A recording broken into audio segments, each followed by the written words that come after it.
Hace, no sé si 2 años o poco más, me invitaron en Sevilla a hablar de este tema.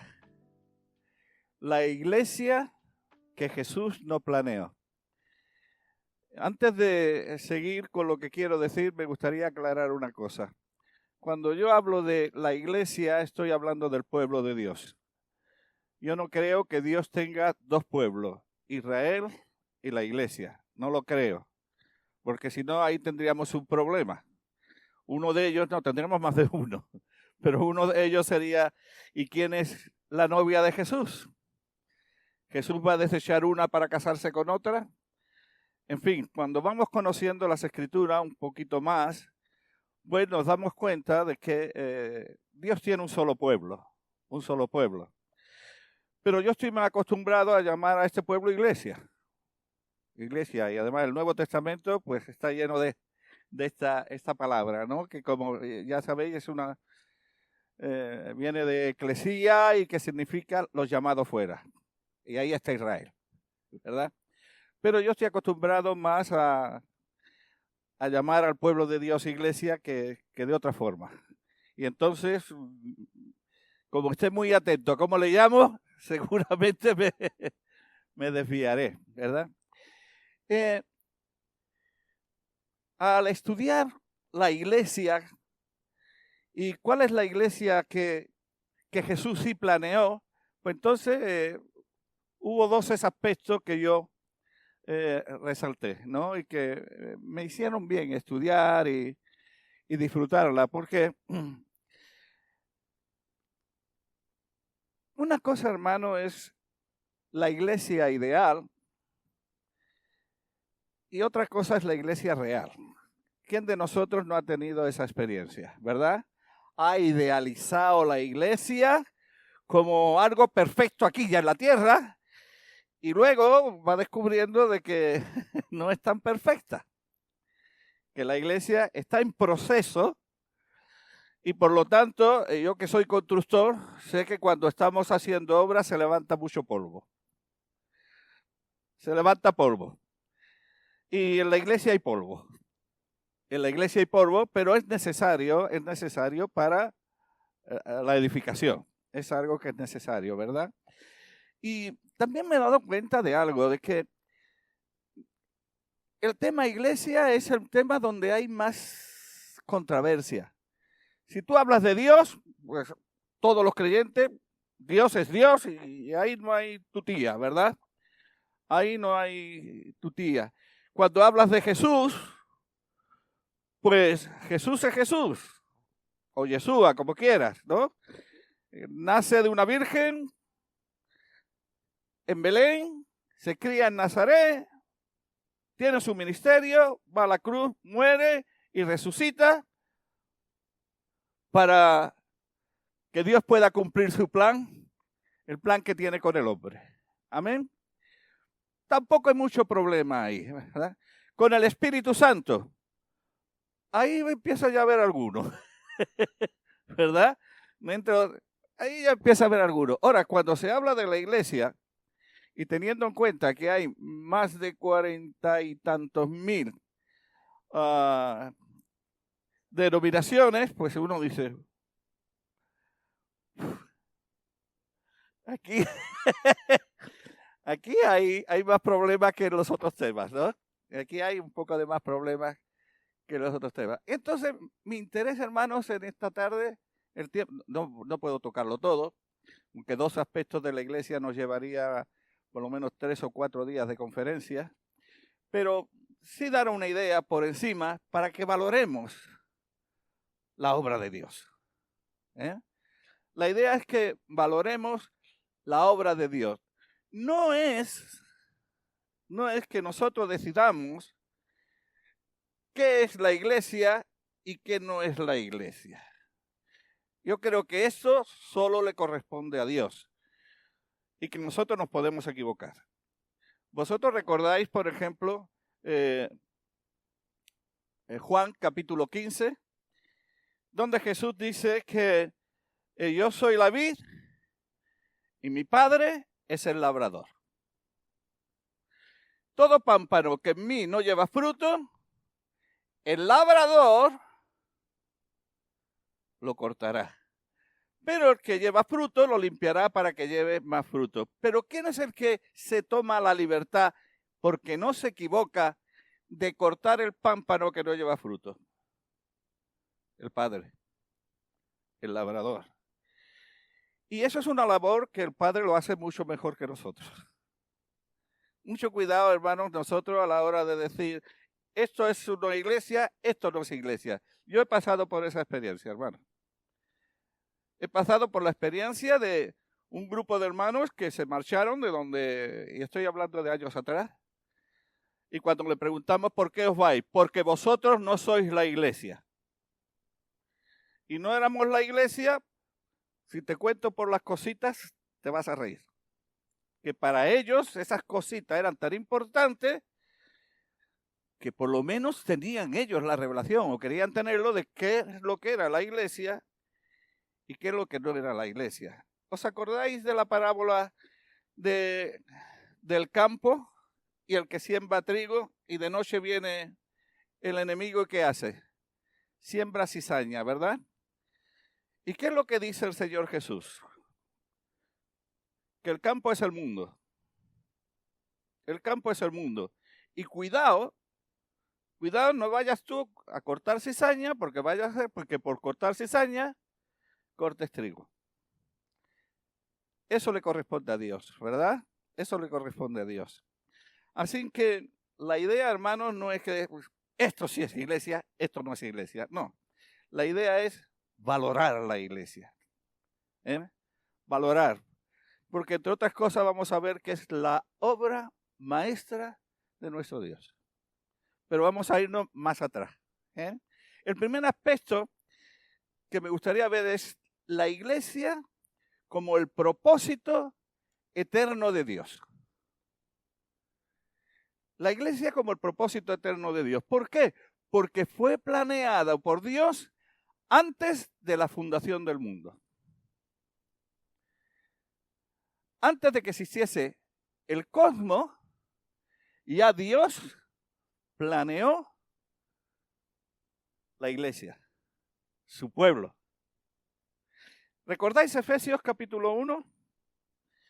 Donde dice, a partir del versículo 3 del capítulo 1, dice, bendito sea el Dios y Padre de nuestro Señor Jesucristo, que nos bendijo con toda bendición, espiritual, en los lugares celestiales en Cristo Jesús, según nos escogió en Él antes de la fundación del mundo, para que fuésemos santos y sin manchas delante de Él. O sea que desde antes de la fundación del mundo, dice que Él nos eligió y nos bendijo. Nos eligió y nos bendijo con un propósito. ¿Sabéis? Yo he dado muchas vueltas a esto de cómo Dios nos puede bendecir si no estábamos. ¿Me entendéis? Por lo menos en el espacio y en el tiempo no estábamos. ¿Cómo Dios nos puede bendecir? Una idea que se me ocurrió, bueno, Dios, aunque en el espacio y en el tiempo no estábamos, pero ya estábamos en su corazón. Ya estábamos en su corazón. Bueno, está bien. Ya estábamos en sus pensamientos, porque Dios tiene un querer, Dios tiene un propósito, y Dios, curiosamente, siendo el único ser que puede, ¿cómo se dice esto? En el mismo momento hacer, ¿cómo se llama? Instantáneamente, hacer las cosas, fijaos bien, que según las Escrituras Él siempre trabaja con un programa. Dios hace su programa y trabaja con un programa.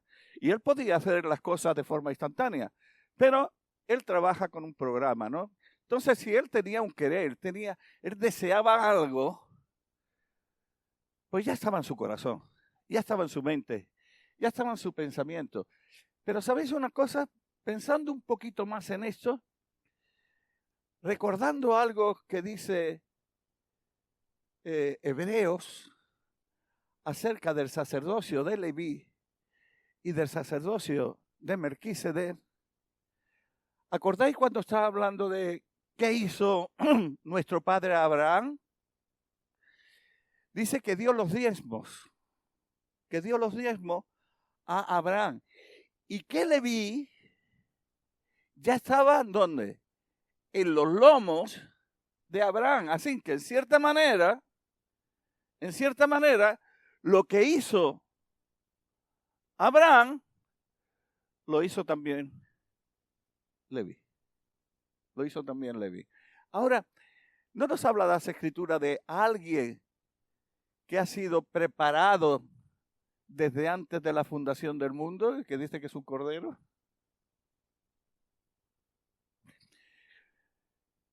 Otra cosita más. Y esto quizás lo ampliamos, bueno, si nos da tiempo, me parece que era. Si nos da tiempo. Cuando Dios hace al hombre, ¿a quién hizo primero? ¿Al varón o a la varona? Al varón. ¿Y la varona de dónde salió? O sea que cuando el varón fue creado, la varona ya estaba ahí. Cuando el hombre fue creado, la varona ya estaba ahí. Ahora, desde antes de la fundación del mundo ya estaba preparado el cordero, de donde iba a salir su esposa. Por eso, la iglesia, el pueblo de Dios, Israel, desde antes de la fundación del mundo, ya estaba ahí, en el proyecto de Dios, y si queréis, en la persona del Cordero, que luego iba a ser inmolado. Amén. Ahora, fijaos, he dicho que quiero, hermanos, que os deis cuenta de que la importancia que tiene el pueblo de Dios para Dios. Fijaos bien que todo lo creado por Dios es para este propósito. Voy a repetir. Todo lo que Dios ha creado es para este propósito. Zacarías 12:1 dice que Dios creó los cielos, la tierra y el espíritu del hombre. Fijaos bien.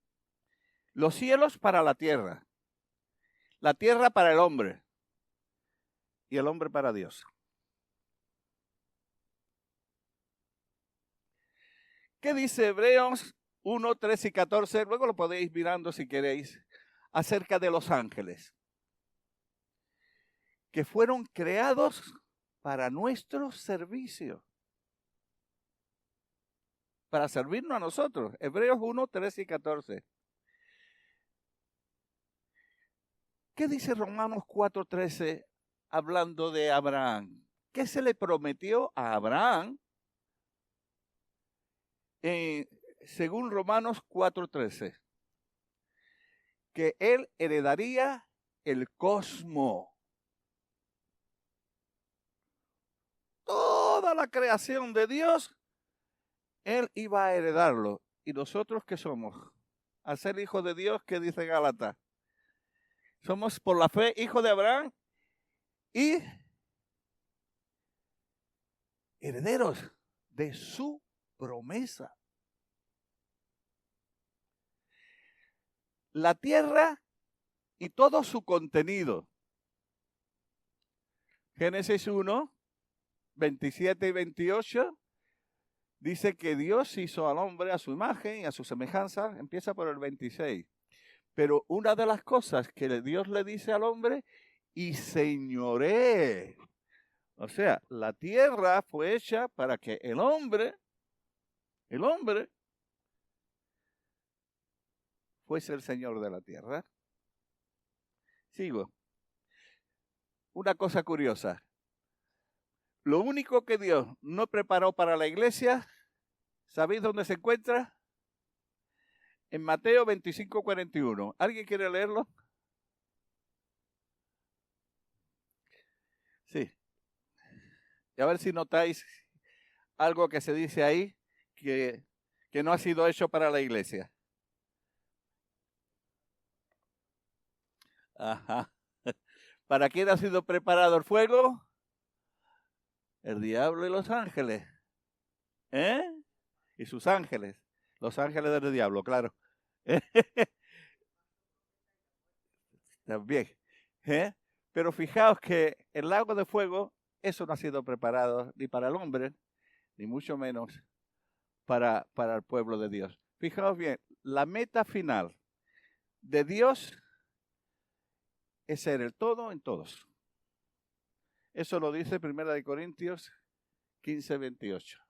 Cuando Jesús entregue el reino al Padre, dice que Él mismo se someterá al Padre para que Dios sea el todo en todos. Amén.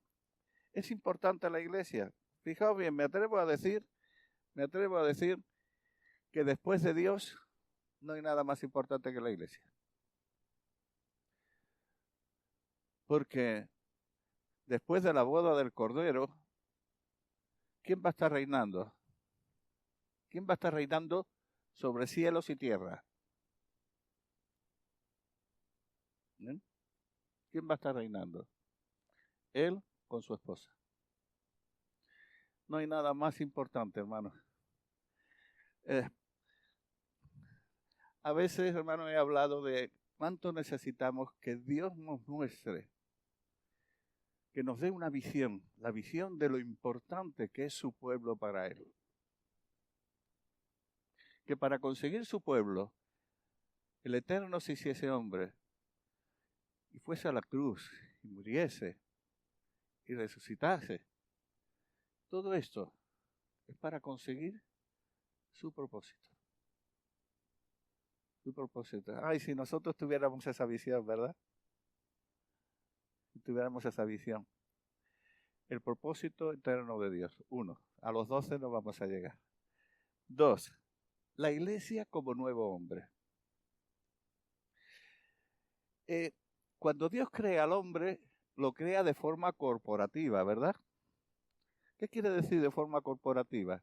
Fijaos bien que dice Génesis 5, dice, y creó Dios al hombre. Al hombre, singular, ¿verdad? Varón y hembra, los, plural, creó. Al hombre, varón y hembra, los creó. Y llamó el nombre de ellos, no de él, el nombre de ellos, Adán. Adán. Y porque Dios crea un hombre corporativo, cuando este hombre peca, ¿qué ocurre? Por un hombre entró el pecado en el mundo. ¿Y el pecado pasó a quién? A todos los hombres. A todos los hombres. Os digo una cosa. Tengo 74 años. Ya voy buscando los 75, que queda todavía un poquito. ¿Ah? Pero teniendo 74 años, tengo 6.000 años de pecador.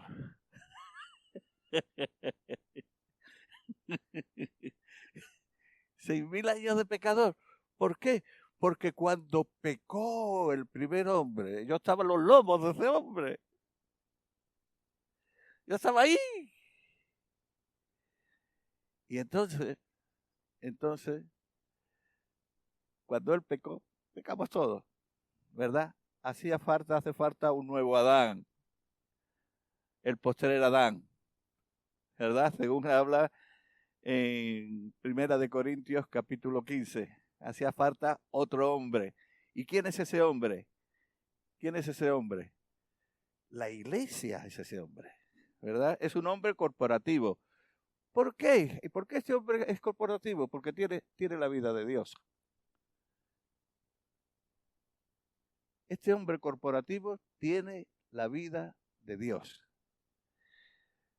¿Por qué? Porque es la expresión de Dios aquí en esta tierra. Cuando Dios hace al hombre, lo hace a su imagen y semejanza. Amén. Y este hombre, la imagen, yo no sé qué será en hebreo, eso Jonatán nos lo diría mucho mejor, pero yo sé que la imagen sirve para expresar. La imagen expresa, ¿verdad? Si por aquí entra ahora un señor por ahí, aparte de asustarnos todos con un hacha en la mano, un hacha en la mano, vestido como Tarzán, pintura de guerra y una pluma, aunque esté callado, aunque esté calladito por la imagen, es un indio. ¿Verdad que sí? La imagen. Entonces, la misión de este nuevo hombre, que es Cristo Jesús, somos el cuerpo de Cristo, ¿verdad? Es expresar a Dios. Nadie expresó a Dios tanto ni mejor que la persona del Señor Jesús. Esa vida pasó a nosotros y ahora nosotros somos su cuerpo. Amén. Y también es la autoridad delegada de Dios en la tierra. Amén. ¿Hasta aquí, hermanos? Seguimos corriendo. Ahora, la iglesia como la familia de Dios. Amén. La iglesia como la familia de Dios tiene los genes de Dios. ¿Mm? Si somos hijos de Dios es porque tenemos sus genes. A los suyos vino Juan 1:11. Y los suyos no le recibieron. Mas a todos los que le recibieron, ¿qué les dice que? A los que creen en su nombre, les dio potestad de ser hijos de Dios, los cuales no son engendrados ni de voluntad de carne ni de varón. No, si no son engendrados de voluntad de carne ni de varón, ¿quién los engendra? Sino de Dios. Cada vez que la Biblia dice que somos linaje, ahí la expresión es, ¿cómo se dice? No solo genes, sino semen. Semen. Semen de Dios. Así que, ¿por qué somos la familia de Dios? Porque tenemos su vida, tenemos sus genes. Amén. Y hace, no sé si unos 3 años, salió por ahí una señora en Gerona, creo, que decía que era hija de Dalí, de Salvador Dalí. ¿Os acordáis? Bueno, se movió tanto y tan bien que consiguió que se sacase a Dalí de la tumba, ¿no?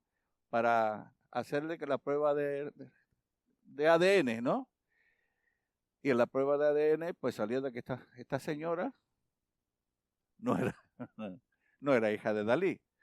Ella decía que sí, tú puedes decir lo que quieras, pero si no tienes los genes de Dalí, tú no eres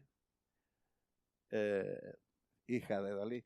Pues hermano, ¿por qué somos la familia de Dios?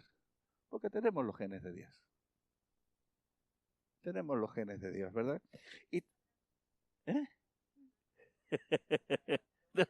no, sí, sí, sí. Además, Dios es espíritu y como dice que el espíritu da testimonio juntamente con nuestro espíritu de que somos, ¿verdad? Ahora, como tenemos sus genes, pertenecemos a su familia, también hemos heredado su nombre. Su nombre. Tengo bastantes textos aquí, si luego alguien lo quiere se lo doy, pero vamos a recordar Juan 17:26, donde el Señor Jesús dice, y yo les he dado a conocer tu nombre, orando al Padre. Y me gusta porque la palabra conocer ahí no es saber.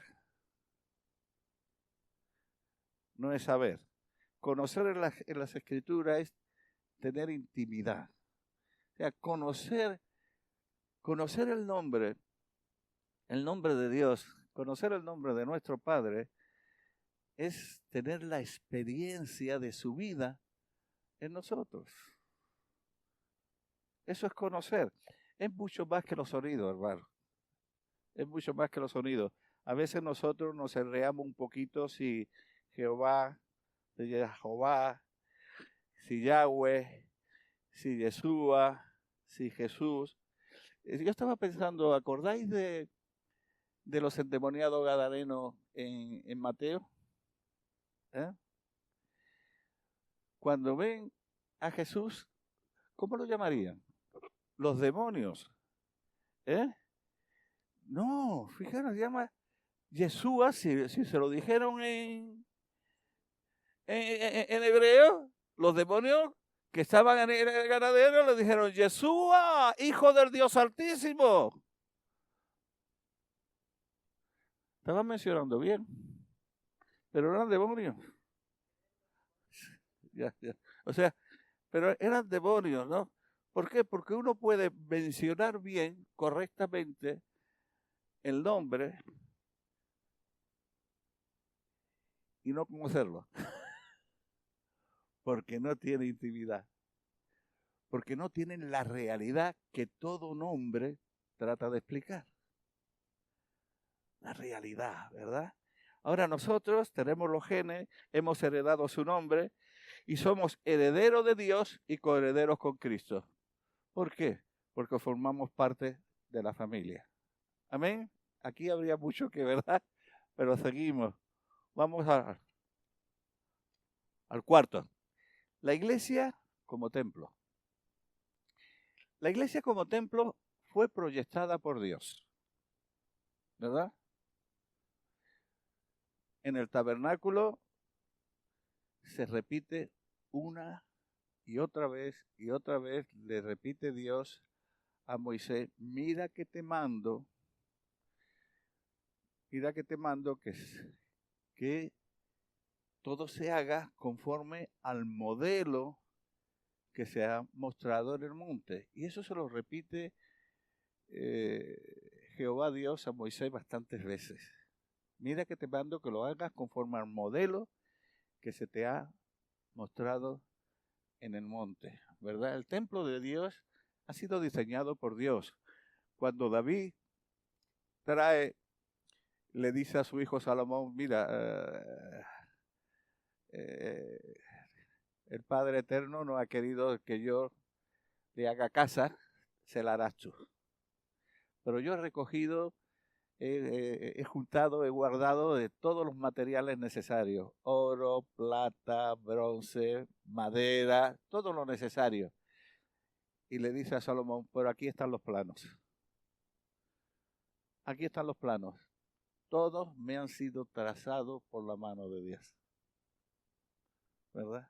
Todos me han sido trazados por la mano de Dios. Dios es el diseñador de su casa. Y si queréis, más adelante nos vamos a Hebreos capítulo 11 y hablando de Abraham, dice que buscaba ¿qué? La ciudad que tiene fundamento, cuyo arquitecto y constructor. El arquitecto es el que hace, ¿verdad?, los planos. Y el constructor es Dios. Así, hermano, la iglesia como templo es proyectada por Dios para poner en ella su presencia, para dar a conocer su persona y su obra, y para que desarrollemos en él el ministerio sacerdotal. ¿Ah? Para eso hace falta un templo. Hermanos, cuando nos vamos a la primera de Pedro, dice que nosotros somos ¿qué? Un reino de sacerdotes y tenemos un templo donde ministrar. Tenemos una casa donde ministrar, ¿verdad? Tenemos una casa donde ministrar. Bien, hasta aquí, hermanos. Seguimos corriendo. La iglesia como pueblo. La iglesia como pueblo es adoptada legalmente. Ya fijaos bien, si nos vamos al Éxodo, capítulo 4, 22 y 23, vemos que la iglesia, el pueblo de Dios, es adoptado, pero no de una forma ahí, sino legalmente. Es adoptada legalmente. La iglesia es el pueblo de Dios legalmente. Nosotros somos el pueblo de Dios legalmente. Cuando la Biblia dice que hemos sido comprado por precio, no está, digamos, expresando algo que suene bonito solamente, ¿no? Algo poético, algo que suene bien. Está diciendo una gran verdad. Ni tú ni yo nos pertenecemos, porque hemos sido comprados y al precio más alto que se puede comprar algo. La sangre preciosa de nuestro Redentor, de nuestro Mesías, ¿verdad? Así, es portadora de la gloria de Dios. Cuando lea todas estas cosas, vaya a recordar que estoy hablando de Romanos 9, a partir del versículo 4. Es receptora de los pactos, con la responsabilidad de transmitir las enseñanzas e instrucciones de Dios a las naciones. También recibió el pueblo de Dios el culto, o sea, la forma correcta de cómo acercarse a Dios. Y las promesas, donde la iglesia experimenta y aprende a confiar en la fidelidad de Dios. Todo eso lo podemos ver. ¿Qué es lo que dice el apóstol Pablo en Romanos 9 de Israel? Los pactos, las promesas, el sacerdocio, todo esto. ¿Seguimos, hermanos? Seguimos. La asamblea de Dios. Iglesia significa asamblea. Los llamados fuera. Yo estaba pensando, ¿llamados fuera para qué? Bueno, no solamente para dejar el sistema que no es de Dios, que es de su enemigo, sino como somos llamados fuera, yo creo que ahí una de las cosas que aprendemos, hermanos, es que somos peregrinos. Cuando nos salimos del sistema, ahí es donde nos damos cuenta de que somos peregrinos en esta tierra. No somos indigentes. ¿Qué diferencia hay entre un peregrino y un indigente? Un indigente va al día, está ahí, no sabe ni de dónde viene, ni a dónde va, ni tiene propósito. Pero un peregrino no es así. El peregrino sabe de dónde viene y sabe a dónde va y sabe que el sitio donde está no es el suyo. Sabe que está de paso, ¿verdad? Luego la asamblea de Dios son los que se reúnen en su nombre, que es su persona. Reunirse en el nombre de Jesús es reunirse en su persona. Nosotros no nos reunimos en Molière. No nos reunimos en Molière. La esfera donde nosotros nos reunimos es en la persona de nuestro Señor Jesucristo, ¿no? Si no, ¿qué quiere decir esto? Permanecer en mí y permanecer en mi palabra y el que en mí permanece. ¿Qué quiere decir eso? ¿Verdad? Permanecer en Él. Los que se reúnen en su persona. Los que disfrutan, y aquí ahora estoy ahí en el Salmo 133, los que disfrutan la bendición y la vida eterna al habitar juntos y en armonía. Somos llamados fuera, pero fuera en asamblea. ¿Y qué pasa cuando estamos, verdad? Mira cuán bueno y qué. Y cuán delicioso es habitar a los hermanos juntos y en armonía. Y me gusta, dice que es como el buen óleo, ya he hablado otras veces que es el buen óleo, que desciende sobre la cabeza y la barba de Aarón, pero fijaos en estas dos cosas, dice, porque allí envía el Señor bendición y vida eterna. Hermano, en la reunión de la eclesía, de los llamados fuera, si hay armonía,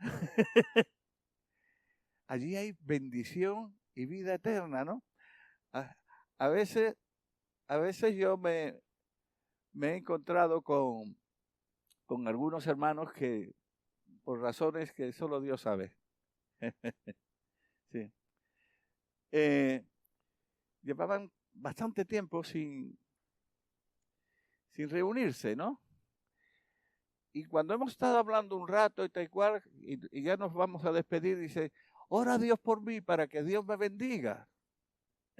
Ora por mí para que Dios me bendiga. Y yo siempre le digo, pero tú no sabes dónde están las bendiciones de Dios. ¿Tú quieres que Dios te bendiga? Mira, en la reunión de los santos, allí es donde envía el Señor bendición y vida eterna, no te vayas a otro lugar. Allí es donde vas a crecer. Si tenemos el entendimiento, hermanos, si tenemos el entendimiento de lo importante, fijaos bien, de lo importante que es la iglesia de Dios para Dios, nuestras vidas cristianas cambian mucho. Cambian mucho. Mira, tú puedes no estar de acuerdo con esto que te voy a decir, pero los casi 60 años que llevo convirtiéndome al Señor, me he dado cuenta de que la madurez de sus hijos está muy relacionado con la relación y la visión que tienen de lo que es la iglesia.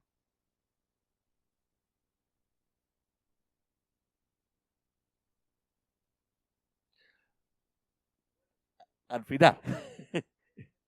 Sí, ¿verdad? En la relación y la visión que tiene de lo que es la iglesia está muy relacionado con la visión y la relación que normalmente tienen con Dios. Y pueden no estar de acuerdo conmigo, tienes derecho a estar equivocado. ¿Verdad? ¿Dónde estábamos? Ah, la Asamblea de Dios, ¿verdad? Muy bien. Al 7. Creo que lo voy a terminar así, rápido, ¿no? Sí. La iglesia como la obra maestra de Dios. ¿Por qué es la obra maestra de Dios? Fijaos bien, cuando leemos Efesios capítulo 1, desde el versículo 1 al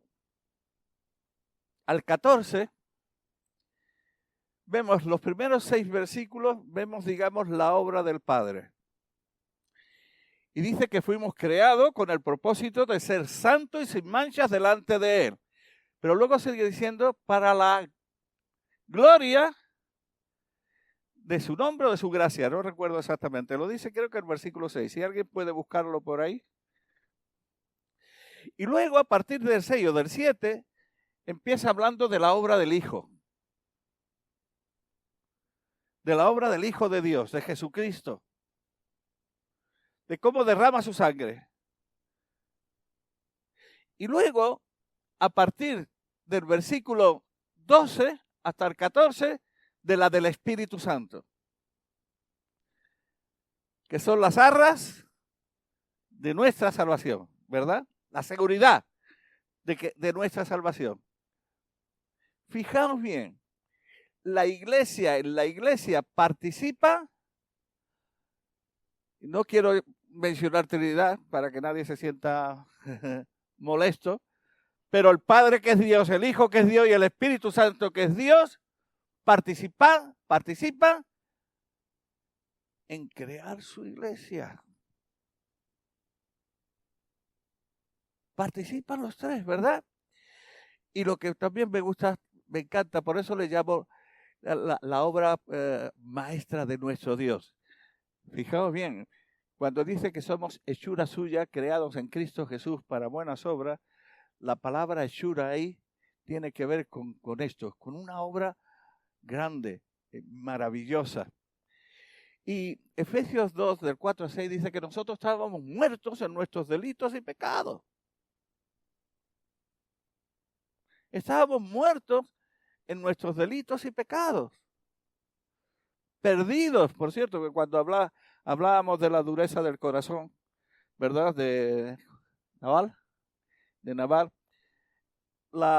Uno de los aspectos de la perdición es que el hombre se va pudriendo. El hombre no solamente está perdido porque está lejos de Dios, y Dios es el dueño del hombre, es su creador, y no está con su dueño, sino que el hombre lejos de Dios se pudre. Y entonces, para que un corazón, el corazón del hombre, se endurezca, no hace falta que Dios trabaje en endurecer el corazón de ese hombre. Con que lo deje tranquilito, ya la perdición, la podredumbre, hace su trabajo. Y nos corrompe y endurece nuestros corazones. Endurece, sin que, digamos, Dios participe activamente en eso. El simple hecho de alejarse de Dios, si no lo tienes en tu vida, alejarse de Dios, el hombre se va corrompiendo por sí solo, ¿verdad? Ahora, estábamos muertos en nuestros delitos y pecados. Cuando Pablo escribe a los Corintios, le dice, mira que de ninguno de nosotros ni somos sabios, ni entendidos, ni nada, sino lo necio y vil de este mundo, eligió Dios para avergonzar a los sabios, ¿no? Estando en Buenos Aires, la ciudad de Buenos Aires, uno de los muchos parques que hay allí, me llamó la atención porque había un artista, había hecho una obra bonita de verdad, era altísima, pues tenía por lo menos 5 o 6 metros de alta, era una obra preciosa, pero luego leí un cartelito de que resulta que el artista había hecho esa obra preciosa con desechos de la basura. Había ido recogiendo desechos de la basura y la había ido dando forma, oye, una obra digna de ver, preciosa. Y me vino esto a la memoria, lo mismo la iglesia. Estábamos muertos, estábamos podridos en nuestros delitos y pecados, y ninguno de nosotros merecía. Lo que merecíamos era la ira de Dios. Exactamente. Pues de ahí nos sacó. Y de eso Dios ha hecho su obra maestra. Amén. Por la altura a la que la lleva, por encima de todo, a excepción de Dios. Fijaos bien. Éramos basura y ahora después de Dios somos lo más importante. El pueblo de Dios es lo más importante para Dios. Amén. Ahora, la iglesia como reino de los cielos. Hermano, yo sé que en Mateo dice que como esto de nombrar el nombre de Dios, no sé, los hebreos o judíos, como queráis, no querían mencionarlo en vano para no caer en eso. Pues de ahí viene Hashem, ¿no? El nombre y todo esto. Pues dice que Mateo cuando escribía y hablaba del reino de Dios, en vez de mencionar a Dios, pues decía el reino de los cielos. En el fondo es igual, es el reino de los cielos. ¿Y qué es el reino? ¿La iglesia es el reino de los cielos? No el reino en los cielos, no, el reino de los cielos. Debe ser donde Dios gobierna. Donde Dios gobierna, fijaos bien, la iglesia como reino de los cielos es donde las dos dimensiones se unen. Sí. Voy a repetir. La iglesia como reino de los cielos es donde las dos dimensiones se unen. En el principio creó Dios los cielos, es una dimensión, la dimensión espiritual. Es allí donde hemos visto que Dios planeó la iglesia, donde nos bendijo en Cristo Jesús antes de la fundación del mundo. Está esa dimensión, la dimensión espiritual, ¿verdad? Pero luego los cielos y la tierra. Los cielos y la tierra. O sea que esa es la iglesia donde estas dos dimensiones se unen. La dimensión espiritual y la dimensión física. No son los animales los que tienen esas dos dimensiones. Somos las personas. Somos las personas. Donde se desarrolla la vida de Dios y su autoridad. En un reino si no hay autoridad, sino cada bien hacía lo que desde aquel tiempo, nos dice Samuel, no había rey sobre la tierra y cada uno hacía lo que bien le parecía. En la iglesia, como reino de los cielos, no debe pasar eso. Dice, ¿dónde este reino, pues tiene una constitución? ¿Verdad que sí? Todo reino tiene tres cosas. Una constitución, un idioma y una bandera. ¿Verdad que sí? Ahora, ¿cuál es la constitución del reino de Dios, de los cielos? La Torá. ¿Amén? La Torá. Las enseñanzas, las instrucciones de nuestro Dios. Y el idioma. Me gusta poner este ejemplo. Si pudiéramos coger un ascensor e irnos al infierno, allí ¿qué hace todo el mundo? Se queja, ¿verdad? Se queja. Y si cogemos ese mismo ascensor y nos vamos al cielo, ¿allí qué hace? Alaban. ¿Verdad? Entonces, ¿cuál debe ser el idioma? Si tenemos que dar gracias en todo, si tenemos que regocijarnos en el Señor, otra vez os digo, regocijaos cuando os vaya bien. No, ¿qué dice? Regocijaos siempre, que el gozo del Señor es nuestra fortaleza. Eso lo dice creo que Nehemías, ¿no? Nehemías, sí, o Edra. Bueno, el gozo del Señor es nuestra fortaleza. ¿Cuál debe ser nuestro idioma? La alabanza. Yo creo que nunca somos más conscientes de nuestra confianza en Dios que cuando alabamos en cualquier circunstancia. En cualquier circunstancia. Y ahora mismo me estoy acordando de dos que estaban presos en la plaza más profunda de la cárcel y encima con cepos. ¿Y qué hacían? Alababan, ¿verdad? Así que, y yo también oí, esto no es mío. Oí una vez, ¿y cuál es el idioma de la iglesia? La quejabanza. Porque a veces se queja y a veces alaba, ¿no? ¿Verdad?